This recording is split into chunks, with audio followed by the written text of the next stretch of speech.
Welcome back, everyone. Today I want to take a closer look at Best Buy, one of the positions in my dividend portfolio, to see whether the stock still looks attractive to me. 2022 hasn't been the best year for shareholders with stock, as it's still down around 21% on the year. Things look much better than a month ago, when the stock was down more than 30%, and it's really been a roller coaster ride over the past 6 months or so, with the share price oscillating between the low 60s and the mid 80s. Price volatility can be a good thing for an investor that is still actively buying shares of the stock. If you dollar cost average into Best Buy during the past 6 months, you likely captured some shares near the bottom, and it's possible your average cost is below where the stock trades today. But of course the past is behind us, and my main focus is on what lies ahead. So let's run through a few valuation models to see how Best Buy stock shakes out. I'll start out with the simplest valuation technique, which for me is dividend yield theory. If you're unfamiliar with this valuation approach, it is quite simple. You compare the current dividend yield a given stock pays today to its trailing dividend yield. If the current dividend yield is larger than the trailing dividend yield, the stock is potentially undervalued, and vice versa. Okay, so in Best Buy's case, the stock currently pays an annual dividend of $3.52 and trades for a share price of around $80. This gives us a current dividend yield of 4.4%. The 4-year average trailing dividend yield for Best Buy is 2.79%. Clearly, the current dividend yield is much larger than the trailing dividend yield, suggesting the stock is potentially undervalued. The exact undervaluation is 57.71%. Now something else we can do is invert the potential undervaluation into a fair price for the shares of Best Buy. To do this, all you need to do is divide the current annual dividend rate of $3.52 by the trailing dividend yield of 2.79%. And if we do this, we come up with a fair price of $126. So based on dividend yield theory, Best Buy looks like a pretty good deal right now. But let's take a look at another valuation model to see if it'll paint a similar picture. Let's now run a dividend discount model to come up with a fair valuation for the stock. If you're not familiar with the dividend discount model and what it tries to accomplish, let me explain. Essentially what this model does is forecast the future dividend stream and then discount the sum of those dividends based on your required rate of return. It differs from dividend yield theory in the sense that we need to make a few assumptions here. First, we need to determine how fast will the dividend stream grow in the future.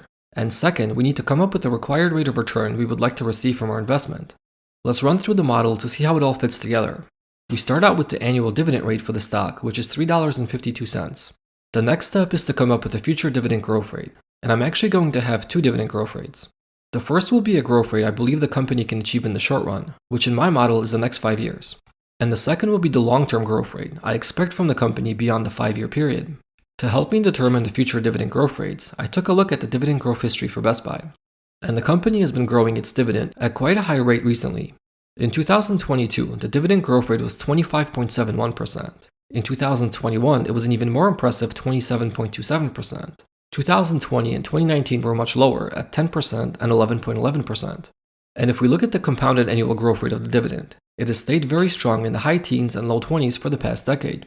To me, this is a pretty phenomenal history of dividend growth, but for my model, I'd rather be a little bit more conservative. So I'll say that Best Buy will grow its dividend at a rate of 15% for the next 5 years, and 7% per year thereafter. The last parameter I need to enter here is my required rate of return, and I'll keep this simple at 12%, which is a rate of return I often quote in many of my videos. Let's walk through the model now to see how these assumptions shake out. Based on our assumed rate of dividend growth of 15%, next year we would expect to receive $4.05 in dividends from Best Buy, $5.35 in 2024, $6.16 in 2025, and $7.08 in 2026. And beyond the next 5 years, the terminal value of the future dividend stream from Best Buy is valued at $151.51. The formula for the terminal value is pretty simple. You take the dividend estimate for year number 5 and multiply it by 1 plus the terminal dividend growth rate. Then you take this result and divide it by the difference of the required rate of return and the terminal dividend growth rate. I'll show you at the end how minor changes in these assumptions can have a large impact on the final outcome.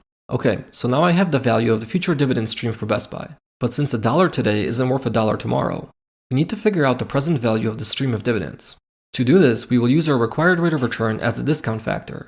So the 2023 estimated dividend was $4.05, but the present value of this dividend, based on our required rate of return, is $3.61.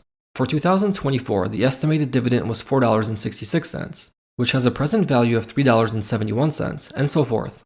To figure out what the fair price of Best Buy's future dividend stream is worth today, we simply need to sum all of the present values together, and that total comes out to be $105.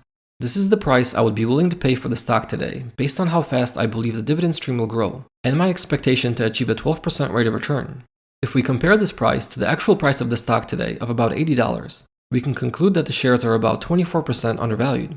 Now let's assume for a second that we are not as optimistic about the future dividend growth rate of the company, and instead of 15%, we use 12%. This would adjust the fair price down to $93 and a 14% undervaluation.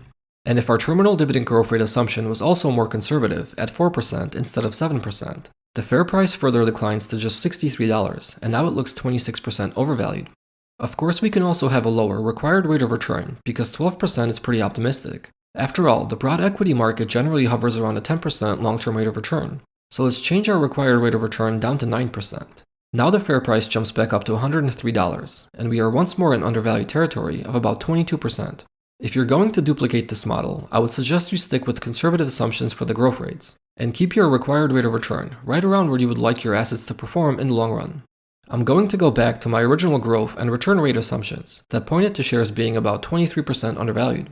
This is a less favorable valuation than dividend yield theory, but still favorable overall in the sense that the stock trades below what I would be willing to pay for it today. Okay, to round out the valuation measures, let's run one more model, the discounted cash flow model, which is probably the most popular valuation technique.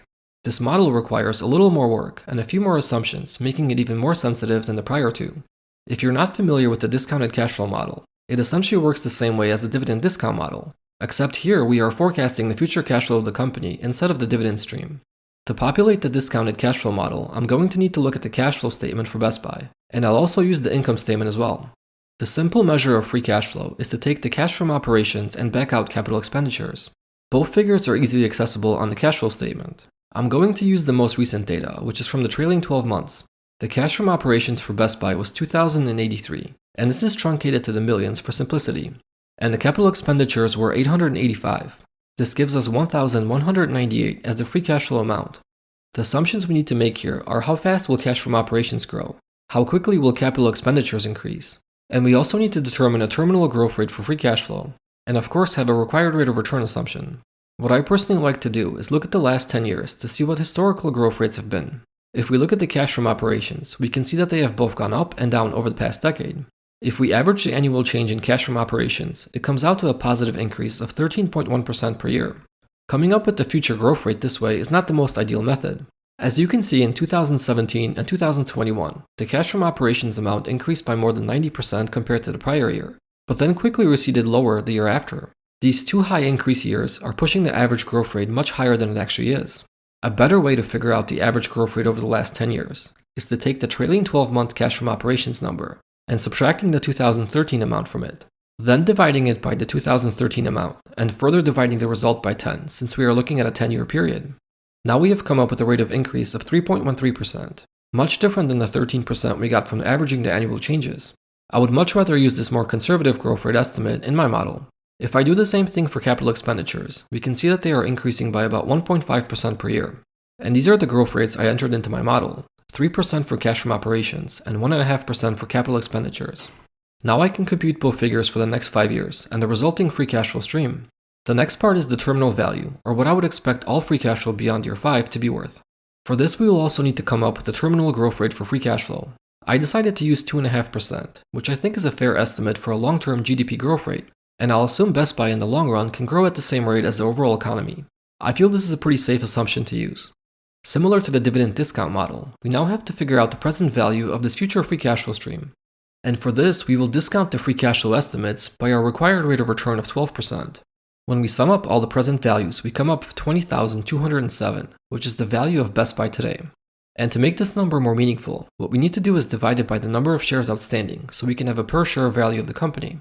We can pull the current share count for the company off the income statement. And right now, Best Buy has 246.8 shares outstanding.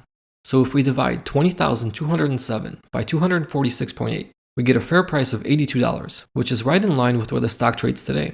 So the discounted cash flow model tells us Best Buy is about fairly valued right now. And if we average out all three valuation models, we get a fair price of $104. That implies a 30% undervaluation for the stock. Keep in mind, these valuations are only as good as the assumptions used to put them together. Perhaps my dividend discount model was a bit too optimistic when I used the 15% dividend growth rate for the next 5 years. And for dividend yield theory, the latter part of 2020 and 2021 were periods of excessive valuations for stocks, resulting in the current trailing dividend yield, not being an ideal reflection of where the stock will ultimately plateau. I personally like Best Buy as a business, and I have a sizable position in the stock. I added to this position as the stock visited the $60 and $70 range, and I may even add more while it's trading in the low 80s right now.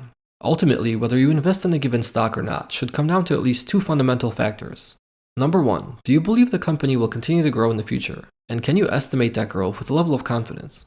And two, does the current valuation make sense to you, in the sense that you feel you're getting a good deal for the price you're paying? If you can answer yes to both of these questions, you should invest in the stock. And of course, I would encourage you to do more research up to a point where you feel confident in the company you are purchasing. But these are my two fundamental questions that I ask myself before I invest in any stock. Beyond that point, I like to be patient and let my position ride the market for a long while before I return to reevaluate the company and whether I should continue to hold, invest more, or move to another position. I hope you found value in this content. If you did, I would appreciate if you gave this video a like and subscribe to my channel. Thank you for watching and see you next time.